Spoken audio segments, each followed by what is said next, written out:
கும்பகோணம் அருகே சரபோஜி ராஜபுரம் ஊராட்சியில் மகாத்மா காந்தி தேசிய ஊரக வேலைவாய்ப்பு உறுதியளிப்பு திட்டத்தின் கீழ் ரூபாய் 42.65 லட்சம் மதிப்பீட்டில் ஊராட்சி செயலக கட்டிடம் மற்றும் புதிய வழித்தட பேருந்தை உயர்கல்வித்துறை அமைச்சர் கொடியசைத்து தொடங்கி வைத்தார். தொடர்ந்து திருவிடைமருதூர் சட்டமன்ற தொகுதி திருப்பனந்தாள் ஒன்றியத்தில் 9 ஊராட்சிகளில் ரூபாய் 2.65 லட்சம் மதிப்பீட்டில் புதிய கட்டிடங்களை தமிழக உயர்கல்வித்துறை அமைச்சர் திறந்து வைத்தார். கும்பகோணம் அருகே திருவிடைமருதூர் சட்டமன்ற தொகுதி உட்பட்ட திருப்பனந்தாள் ஒன்றியம் சரபோஜி ராஜபுரம் ஊராட்சியில் மகாத்மா காந்தி தேசிய ஊரக வேலைவாய்ப்பு உறுதியளிப்பு திட்டத்தின் கீழ் ரூபாய் 42.65 லட்சம் மதிப்பீட்டில் ஊராட்சி செயலக கட்டிடத்தை உயர்கல்வித்துறை அமைச்சர் கோவிசெலியன் ரிப்பன் வெட்டி திறந்து வைத்தார்.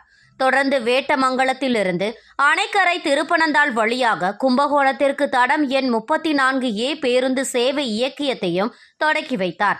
இதில் முன்னாள் மயிலாடுதுறை பாராளுமன்ற உறுப்பினர் ராமலிங்கம், சார் ஆட்சியர் ஹைத்ரியா விஜயன், மாவட்ட திட்ட இயக்குனர் பாலகணேஷ், அரசு போக்குவரத்து கழக மேலாண் இயக்குனர் பொன்முடி, வட்டாட்சியர் பாக்கியராஜ், திருப்பனந்தாள் ஒன்றிய பெருந்தலைவர் தேவி ரவிச்சந்திரன், துணை பெருந்தலைவர் அண்ணாதுரை, ஒன்றிய செயலாளர்கள் மனோகரன், உதயச்சந்திரன், மாவட்ட ஊராட்சி உறுப்பினர் பாலகுரு, ஊராட்சி மன்ற தலைவர் தமிழ்மணி, ராமச்சந்திரன் மற்றும் நிர்வாகிகள் பொறுப்பாளர்கள் உள்ளிட்ட ஏராளமானோர் கலந்து கொண்டனர். தொடர்ந்து திருவிடைமருதூர் சட்டமன்ற தொகுதி திருப்பனந்தாள் ஒன்றியத்தில் 9 ஊராட்சிகளில் ரூபாய் 2.65 லட்சம் மதிப்பீட்டில் புதிய கட்டிடங்களை திறந்து வைத்தார்.